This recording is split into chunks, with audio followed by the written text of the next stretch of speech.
incredible pleasure developing the ideas for this year's conference with Johnny Gailey, the conference programmer, who will be speaking in a moment, with Bob Taylor, who's Director of Inquire, and also with the amazing Engage team.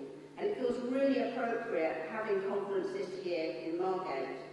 As we learned last night, Turner Contemporary, over the last decade, has initiated many participatory artist projects with audiences often new to contemporary art and artist practice.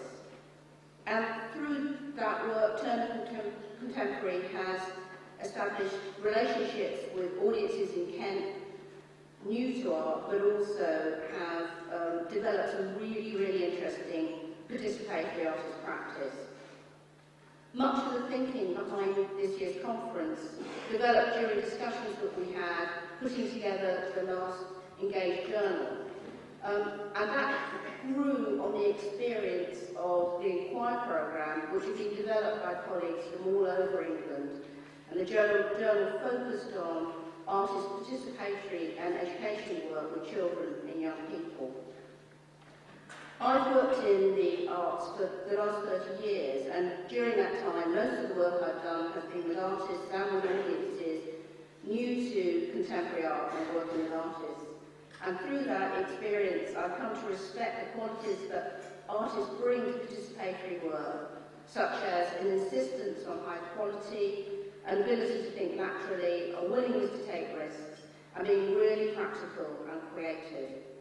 But I've also experienced many of the questions that participatory artist projects can raise, such as who takes the decisions within a project, who owns the final work if there is one, how democratic is the participatory process, and what impact does the programme and the views of the participants have on the commissioning organisation. I'm hoping over the next 2 days there'll be an opportunity to address some of those questions through the presentations, the breakouts and the discussions.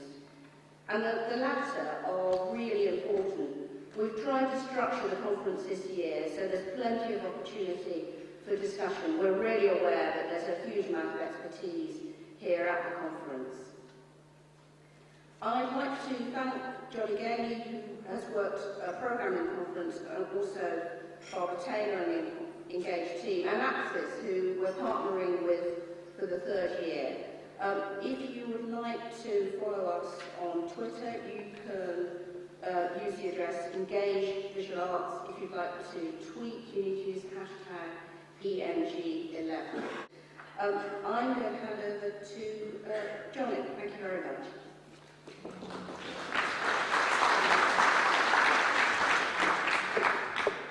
Thank you very much, Jane, and indeed many thanks to all of you for coming to the conference. It's a fantastic turnout that we've got here, so it's brilliant to see so many of you here.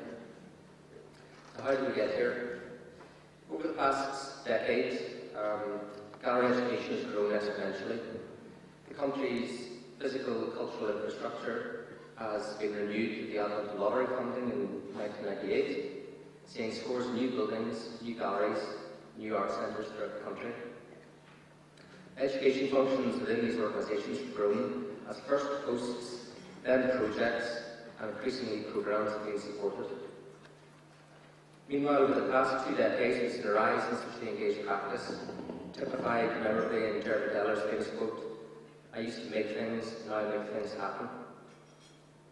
Certainly I would suggest the Creative Times recent survey of 20 years of process-driven work, living as a forum, which consisted of an exhibition in New York and a fantastic web archive, feels like the marking of an epoch, where a critical understanding of socially engaged practice development has gained a certain widespread acceptance.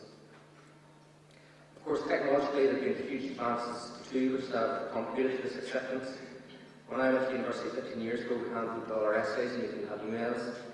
Now, of course, with social media, we tweet, we blog, we tag, and we share from laptops, smartphones, and personal devices.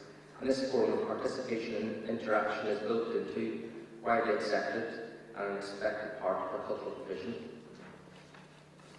The means of both production and distribution through the web led to a marked increase in opportunities for the public to get involved in creation culture.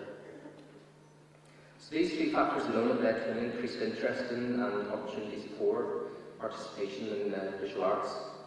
However, in researching this conference's programme, it quickly became apparent to me that when we are talking about participation, it means different things to different people. A curator's take on participation is very different from an educator's take, which is different from an arts take, which is different from an audience development manager's take. So the first thing I wanted to investigate through this conference is, do we, educators, artists, curators and participants, have a shared common understanding of what participation is? What, in your experience, is participation, both as an organiser or as a participant? What factors lead to meaningful participation and what factors might inhibit participation? And what indeed is meaningful participation? At an early stage of research, in searching for models, I was very interested to find someone who's been instrumental in my thinking, my practice over the years, wasn't more widely known within the sector and people I was talking to, and that was Sherry Arnstein's ladder of participation. Which I met in the rather more friendly version by Roger Hart when I was working as a youth worker. This explains, I think, that there are, of course, very different levels to engagement, from being consulted in a rather shallow way, which is represented at the bottom of the ladder, to being very deeply involved at the top in shaping, in determination, and in the direction of projects. I personally find this very handy as a tool for deconstructing practice, for thinking about my practice, and then taking it apart. So when I'm working, I can actually come up with my own answers that are answerable to my own context. When I showed this to other people, they found it rather clunky, rather programmatic, rather prescriptive, and then it felt like it was from a different era. So instead, I came up with something for explaining, which I'm calling a spectrum of participation.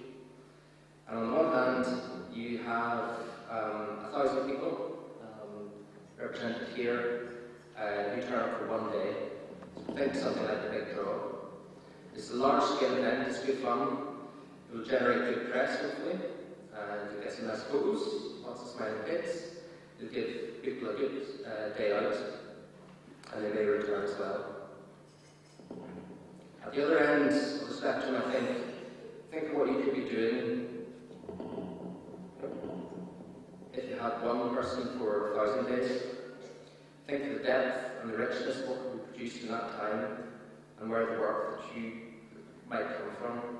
You have time to develop ideas with the person within their own vernacular, and think of the impact of that as artwork. Now this is perhaps no simplification. There's obviously much in between, many different approaches, but thinking about this spectrum leads us to ask, are we allowing access to culture, or are we acting as platforms for the creation of new culture? Are we thinking about education as a product? Are we thinking about education as a byproduct? Are our arts organisations sites of reception or sites of production? And are we getting culture in, or are we getting culture out? And by that I mean, are we getting culture into people and places, or are we getting culture out of people and places?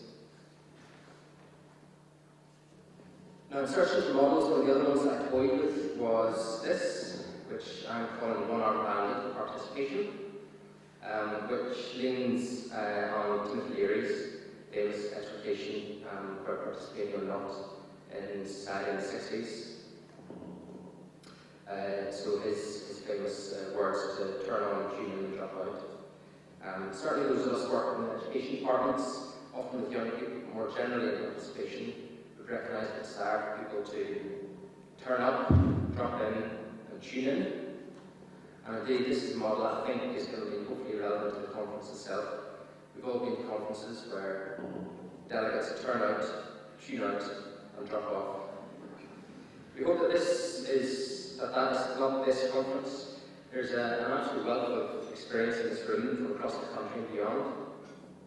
All professionals that come up with your own answers, particularly to your own context, answers to your own challenges. And we don't just want you to come and listen to speakers from the main stage. We've not programmed the conference to come to provide an overarching answer. That would be both impossible and restrictive. Instead, inside this hall, there are multiple experiences. We hope that in the next couple of days you'll have space to hear some of these voices. We want you to engage in critical debates and discussions with colleagues. We want to test what you know and what you hear against your own experiences and share that and indeed help shape discussions in the debates. This conference is about participation and therefore must involve participation. So some people come to the conference to be affirmed in their practice and some people want their thinking to be challenged. I hope that you're both, over the next couple of days, going to be affirmed and challenged. Thank you very much.